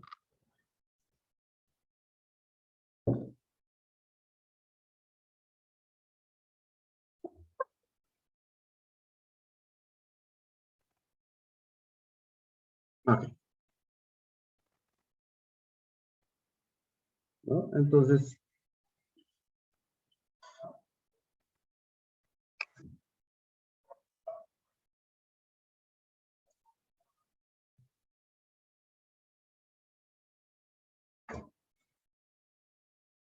¿para qué sirve? ¿No? ¿Cuál es la utilidad? ¿De qué nos va a servir los productos escalares? ¿Cómo nos ayudan a determinar ciertas cosas sobre el comportamiento de funciones o de sistemas de funciones? Y la propiedad más importante es una propiedad que viene de la trigonometría, que voy a pasar un poquito de tiempo en demostrar, ¿no? Entonces, una regla fundamental, suponga dos vectores,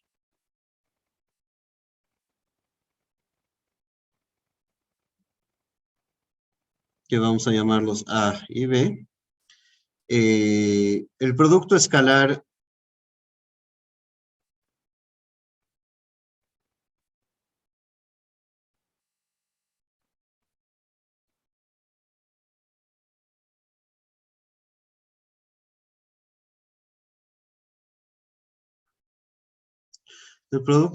de estos dos vectores tiene la propiedad siguiente. Lo podemos escribir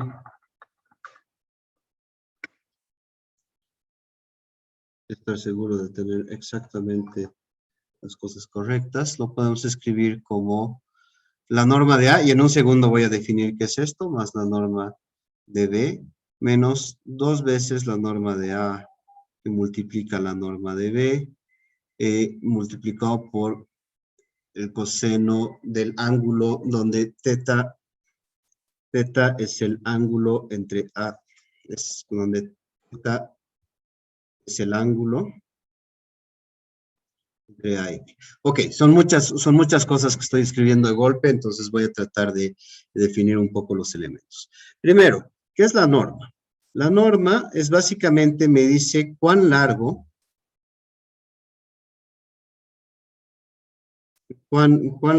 es el vector A, ¿sí? ¿Cuán largo es el vector A? Entonces, si estoy haciendo un gráfico en el espacio y tengo mi vector, lo que quiero saber es cuán largo es, y básicamente el cálculo puedo aplicar lo que llamamos el teorema de Pitágoras. Si A tiene el elemento A1 y A2, puedo definir el largo de la hipotenusa utilizando Pitágoras, ¿no? Entonces la norma como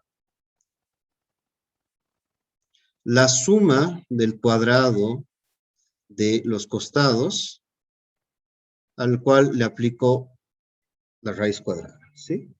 Esto es básicamente por la definición del teorema de Pitágoras.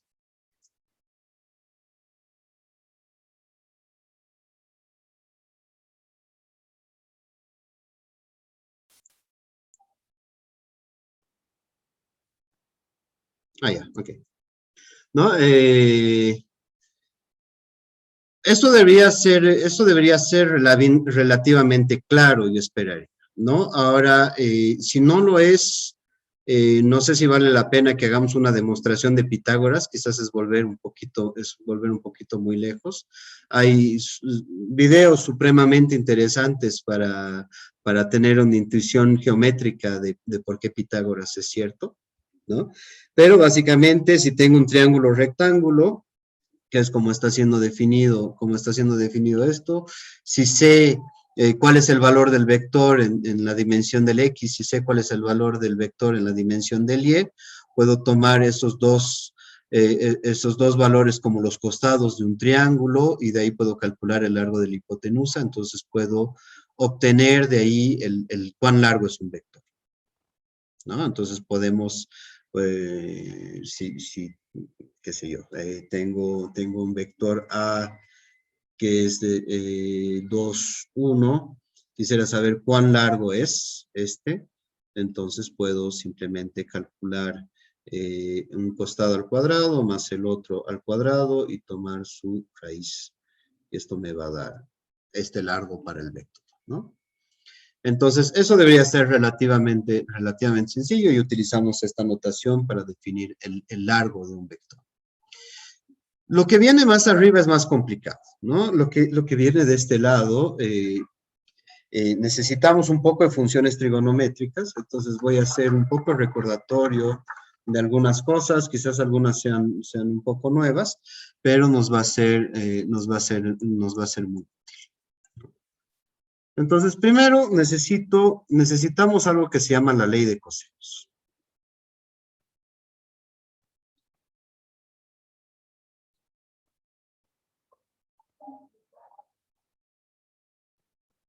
Y la ley de cosenos es una propiedad geométrica, es una propiedad trigonométrica que nos dice lo siguiente. Y no se preocupen, voy a hacer la demostración para que las cosas no caigan de cualquier lado. Es que si yo tengo un triángulo cualquiera,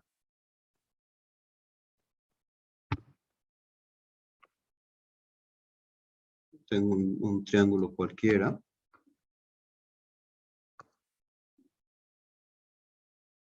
entonces no tiene que ser un triángulo rectángulo.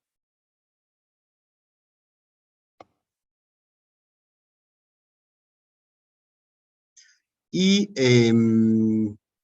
este triángulo tiene un costado que es de largo A, tiene un costado que es de largo B, voy a poner un poquito más acá, un costado que es de largo B y un costado que es de largo C. Y quiero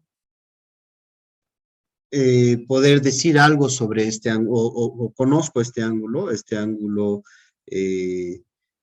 un ángulo teta, está definido en radianes quiere decir que básicamente es en proporciones de pi. Todas estas cosas me detienen, por favor, si hay algún paso donde no estoy siendo claro, porque hay bastante de geometría elemental que hay que retomar aquí y algunas cosas quizás no van a ser totalmente claras, entonces me piden, por favor, cualquier cosa, ¿no? Y entonces la ley de los cosenos nos dice que el costado opuesto al ángulo teta, ¿sí? Que el costado opuesto al lado teta, si agarro el cuadrado de este costado opuesto, este es igual al cuadrado del largo del costado A, más el cuadrado del costado B. Si fuese un triángulo rectángulo, aquí se acaba todo, ¿no? Si es un triángulo rectángulo, esto es Pitágoras, pero como tengo un triángulo que es irregular, además tengo menos 2 veces el largo de A multiplicado por el largo de B multiplicado por el coseno de teta. Sí, esto es lo que me dice la ley de los cosenos y es algo que vamos a necesitar, en un momento.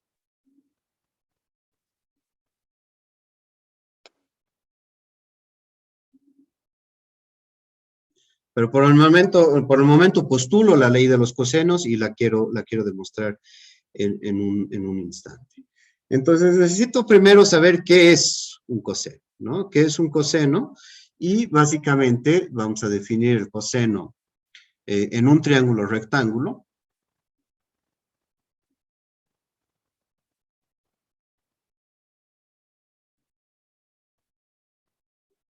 Y voy a dibujar uno para que podamos interpretar las cosas fácilmente.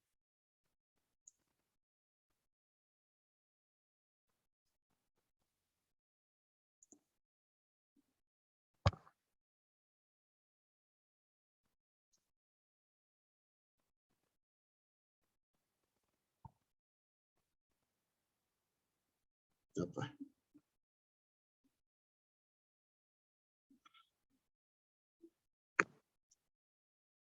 Espero que esté más o menos decente esto. Ya, me lo ha estilizado. En un triángulo rectángulo tenemos lo que llamamos la hipotenusa. Me interesa este ángulo, tenemos lo que llamamos el cateto adyacente y lo que llamamos el cateto opuesto,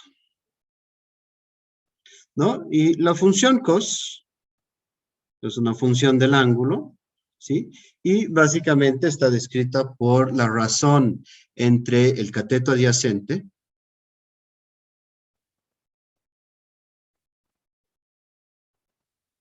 y la hipotenusa.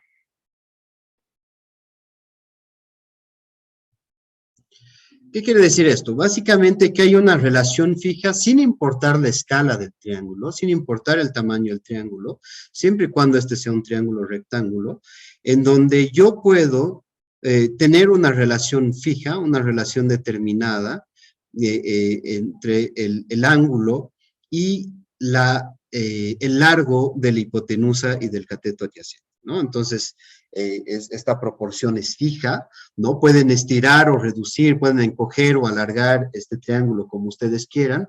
Esta proporción se mantiene constante siempre y cuando el ángulo se mantiene el mismo, ¿no? El ángulo se va a mantener igual y puedo alargar mi hipotenusa como quiera, pero va a alargarse también el cateto adyacente si mantengo la propiedad de que es un triángulo rectángulo. Entonces, en cierto sentido, esto es una constante, ¿no? Y si la hipotenusa es cada vez más corta, ¿no? Si es más pequeña, si llega a ser del mismo largo que el cateto adyacente, mi ángulo va a ser 0, ¿no? Voy a tener una línea recta, y esto va a suceder cuando la hipotenusa es igual al cateto adyacente. Eso quiere decir que cuando el coseno del ángulo es igual a 1, ¿no? Entonces, el coseno de 0, de un ángulo de 0, es igual a 1, ¿no? Y si mi hipotenusa se alarga y es cada vez más grande, lo que va a pasar es que este ángulo se vuelve cada vez más grande, ¿no? Y entonces eso va a resultar en un cateto adyacente que se vuelve relativamente más pequeño comparado a la hipotenusa, ¿no? Y entonces, si esta razón está tendiendo hacia, si esta razón está tendiendo hacia cero, porque la hipotenusa se está volviendo extremadamente larga y el cateto adyacente se está volviendo relativamente pequeño con respecto a la hipotenusa, el coseno de teta tiende a cero y teta, el ángulo, tiende hacia los 90 grados. No sé si eso es intuitivo para todos.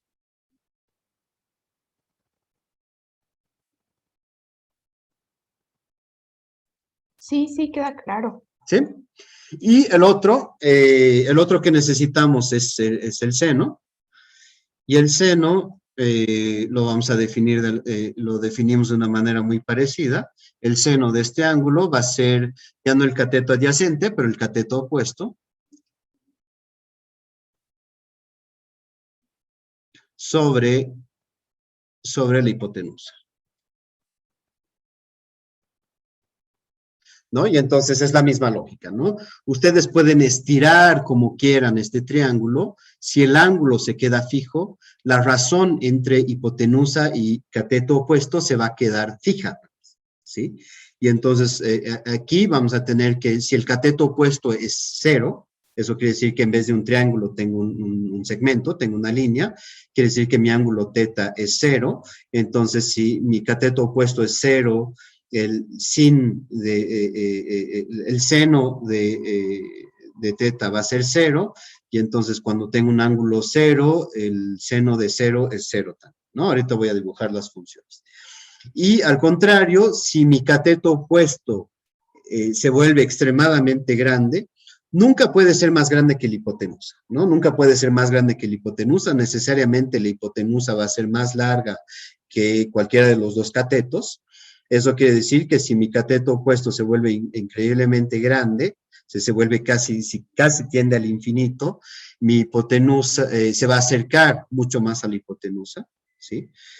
Básicamente mi triángulo se estaría volviendo una línea vertical, mi ángulo se vuelve un ángulo de 90 grados, entonces cuando mi función seno tiende a 1, quiere decir que tengo un ángulo de 90 grados, ¿sí? Entonces hay una manera de diagramar esta misma lógica, que es la siguiente. Si agarro el círculo unitario, otra vez, me detienen si estoy yendo muy rápido, o si quieren que aclare algo, o si estoy siendo confuso con los términos, ¿no? Voy a dibujar el círculo unitario.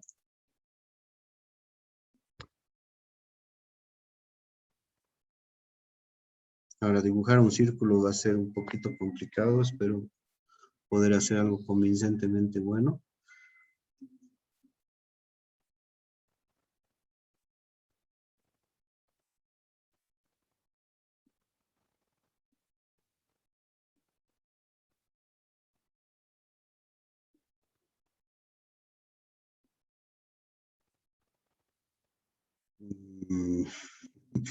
A ver, voy a ver si con el reconocimiento automático de la computadora quizás puedo hacer algo un poco mejor.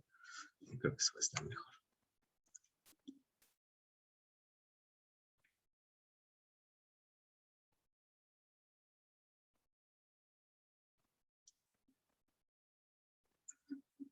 Vamos a decir que es aceptable, ¿no? Entonces, esto es el círculo unitario, entonces tiene un radio de 1, ¿sí? Y lo que quiero representar aquí, entonces, toda línea que parte desde el origen hasta el borde del 0 tiene necesariamente un largo de 1.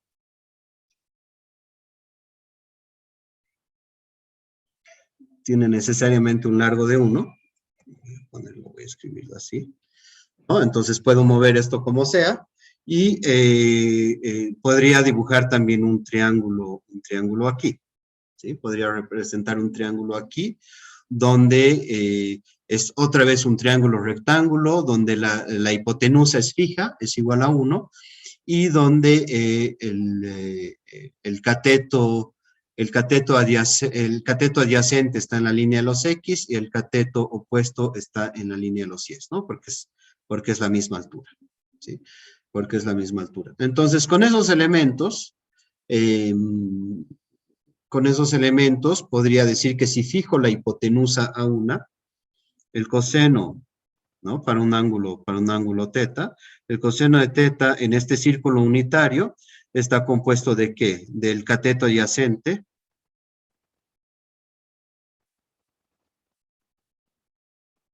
sobre la hipotenusa, pero aquí la hipotenusa, como estoy en el círculo unitario, esto es 1, ¿no? Esto es 1, entonces necesariamente el cateto adyacente vale coseno de teta y lo vamos a escribir aquí. Es el valor en el eje de los X, ¿sí? Y con la misma lógica, para el seno de teta, si la hipotenusa vale 1, si la hipotenusa vale 1, el cateto opuesto necesariamente vale seno de teta, entonces esto es seno de teta, es esta altura, ¿sí? Y con eso podemos ya empezar a pensar en cómo funciona, cómo es esta función. Entonces lo vamos a pensar en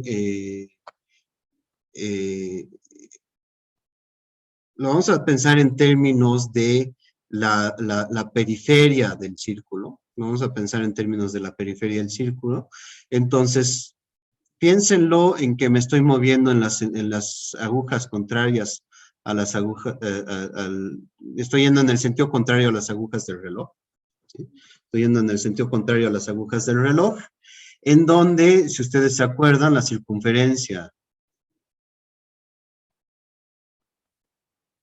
del círculo es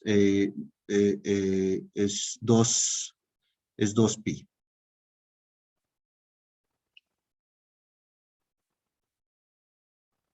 La circunferencia del círculo es 2pi, no, la circunferencia del círculo es 2pi r.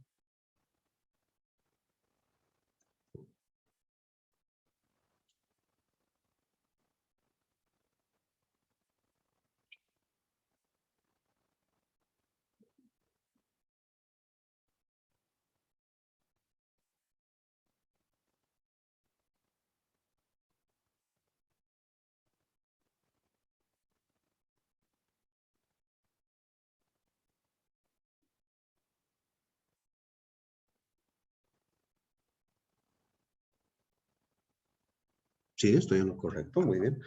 Entonces, aquí mi radio es 1, ¿no? Entonces, este círculo es de largo 2pi, entonces toda la circunferencia es igual a 2 veces pi, ¿sí? Es igual a 2 veces pi.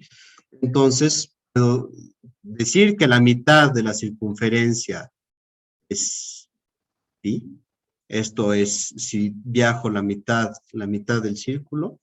Si viajo un cuarto del círculo, tengo pi entre 2. Si viajo 3 cuartos del círculo, voy a tener 3pi entre 4.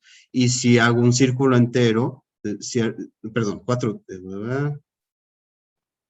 pi, esto tiene que ser 3 medios, perdón.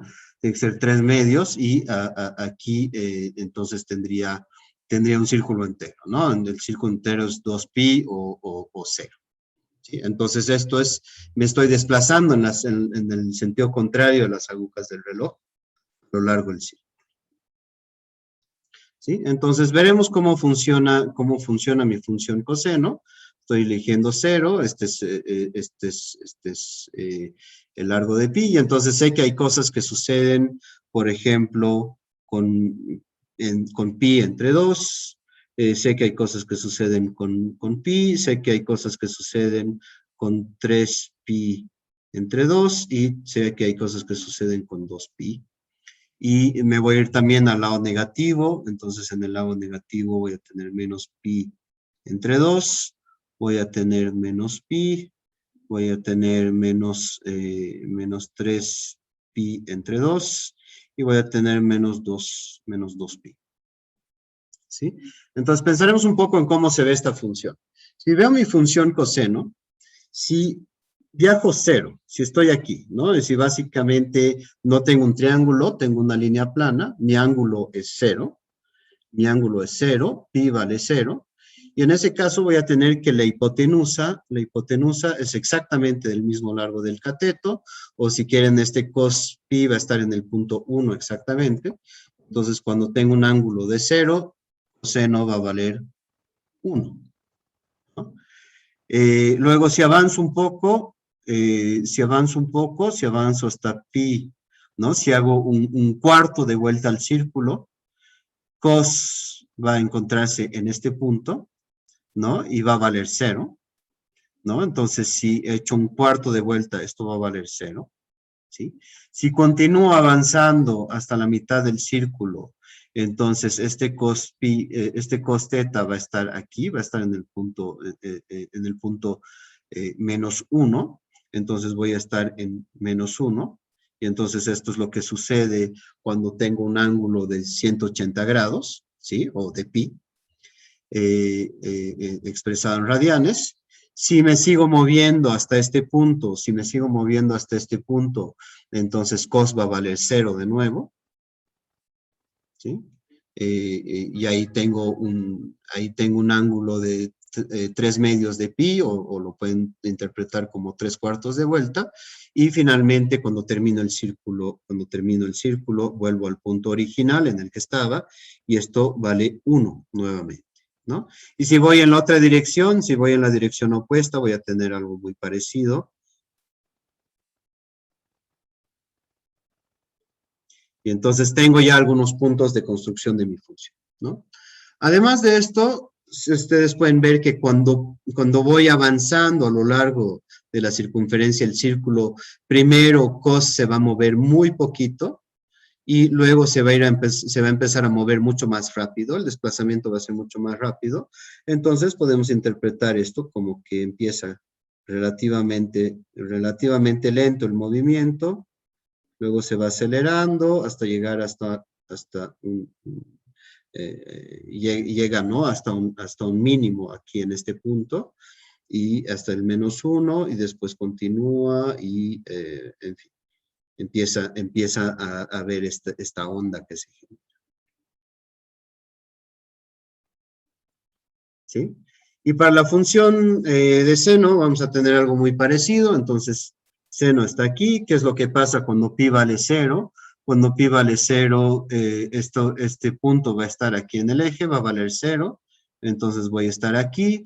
¿Qué pasa si hago un cuarto de vuelta? Si hago un cuarto de vuelta, sin va a valer 1 exactamente. Va a valer 1 exactamente. Luego si hago un cuarto de vuelta, va a volver a valer 0. Después, si hago 3/4 de vuelta, va a valer menos 1. Entonces me voy a encontrar aquí. Y entonces esta función se comporta como la función coseno, pero está desplazada de medio pi.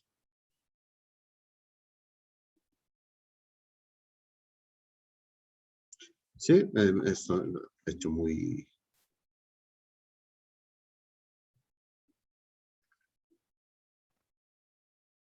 Ok, creo que es toda la trigonometría que necesitamos por el momento. No sé si esto está suficientemente claro.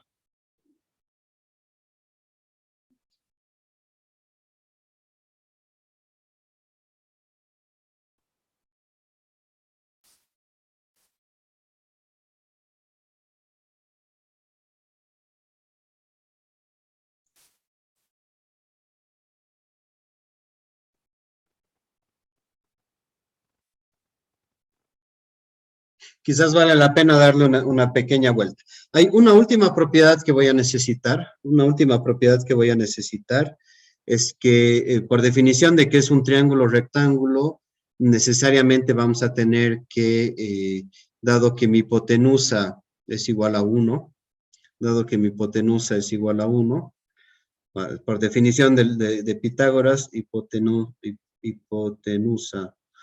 La hipotenusa al cuadrado es igual al cateto adyacente al cuadrado más el cateto opuesto al cuadrado, lo que quiere decir que 1 al cuadrado es igual a cos al cuadrado más seno, perdón, sin al cuadrado, ¿no? Y 1 al cuadrado es igual a 1. Entonces, otra propiedad que nos va a servir para la demostración es que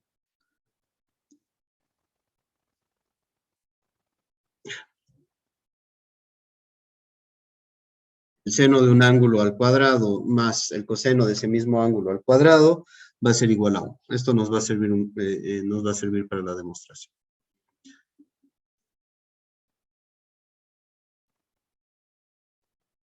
Tomamos una breve pausa.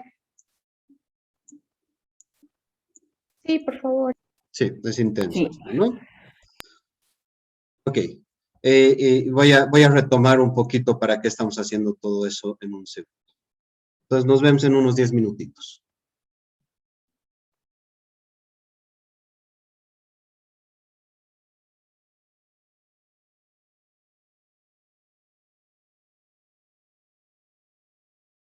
Perdón. Sí, lo siento. Entonces voy a recapitular. Siento mucho haber olvidado grabar esta parte de la sesión. Entonces, nuevamente, hemos visto hoy día lo que son vectores, hemos visto cómo las matrices se pueden interpretar como transformaciones de los vectores, ¿no? Que los estiramos, los comprimimos, deformamos en realidad todos los puntos en el espacio. Todos los puntos en el espacio pueden ser comprendidos como un vector que son transformados por la multiplicación por matrices. Y hemos visto también cómo, hemos visto una herramienta muy importante que son los productos escalares que nos van a servir para calcular los ángulos entre diferentes vectores. Y el cálculo de ángulos entre diferentes vectores va a ser extremadamente importante porque varias condiciones de optimalidad, varias condiciones de estabilidad en modelos dinámicos macro, en modelos econométricos, requieren condiciones de ortogonalidad, ¿no? Entonces necesitamos que vectores sean ortogonales entre ellos, ¿no? Además, esto nos va a poder permitir tener intuiciones gráficas, en particular en 3D, donde las cosas son un poco complicadas, ¿no? Donde a veces la representación gráfica es un poco difícil, y si estoy subiendo a más dimensiones, todavía peor, y donde vamos a poder tener herramientas para describir el comportamiento de funciones, de rectas en realidad, ver cuándo se interceptan, cuándo se cruzan, cuándo son paralelas, cuándo planos son paralelos, cuándo se interceptan planos y cómo encontramos la recta que define la intercepción de planos, etcétera, etcétera. ¿Sí? Ejercicios, ya, les daré unas cuantas cosas para hacer. Bueno, en realidad no hay gran cosa que podamos hacer por el momento. En términos de ejercicios, yo les invitaría a explorar un poco por su lado. Entonces, ¿qué cosas podrían explorar? Podrían ustedes como que definir matrices con diferentes valores, ¿no? 2, menos 1, 3, menos 2, menos 3, y tratar de pensar en cómo esto transforma el espacio, ¿no? Cómo deforma las cosas. Entonces, ese es un primer ejercicio. Les podría dar, ahora les doy una matriz y les puedo decir, bueno, cómo se van a desplazar los vectores, y si empiezo con un vector, 2, 3, ¿dónde va a terminar con esta cosa? Entonces, creo que es más interesante para ustedes como que hacer la exploración por su propio lado, intentando con nuevos valores, tratando de tener la intuición geométrica. Entonces, les recomiendo que se sienten a garabatear, básicamente, ¿no? Con una hoja de papel. Y lo segundo es calcular ángulos de diferentes funciones, ¿no? Entonces, de diferentes vectores, tienen 2 vectores que pueden ser en 2 dimensiones, vale la pena hacer en 2 dimensiones porque eso les va a permitir tener la intuición gráfica, pero también si quieren irse por el lado más de aventura, que puede ser que tengan un vector en R4, no lo van a poder representar gráficamente, sin embargo, van a poder ver cómo 2 vectores, cuál es el ángulo entre 2 vectores que se pasean en el espacio con estas reglas, ¿no? Entonces, si quieren, les pongo en el sistema valores numéricos, pero van a ser totalmente aleatorios, ¿no? No hay nada increíblemente interesante que yo pueda hacer a este nivel con eso. Entonces, mi recomendación es más bien, en vez de tener un ejercicio súper aplicado a reproduciremos todo con números, que intenten con diferentes números para ver qué es lo que sucede, ¿no? Y entonces, ciertas intuiciones que pueden tener es qué pasa si tengo, ¿no? ¿Qué pasa, por ejemplo, si quiero calcular el ángulo entre estos dos vectores? Deberíamos intuir inmediatamente que estas cosas van a ser ortogonales, ¿no? ¿Sí? Entonces, ok, voy a ponerles un poco de práctica. No creo que ahorita porque ya es un poco tarde, pero mañana en la mañana, después de mi clase, tengo clase en pregrado, voy a ponerles algunos ejercicios elementales. ¿Sí?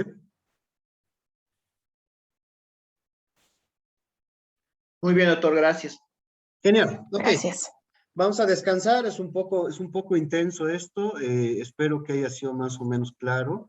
Entonces, lo que más me importa es entender cuál va a ser la utilidad, y sé que es toda una bestia para decirles que si el producto escalar de dos vectores es cero, entonces son ortogonales, pero va más allá, ¿no? La aplicación más grande va a ser obviamente buscar vectores ortogonales, pero no solo, como les digo, porque definen condiciones de estabilidad en sistemas complejos, etcétera.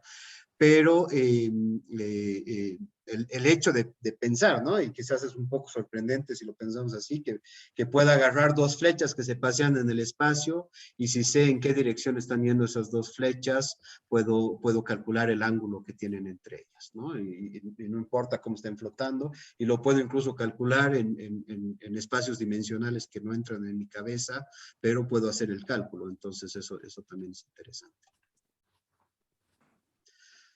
¿Va bien?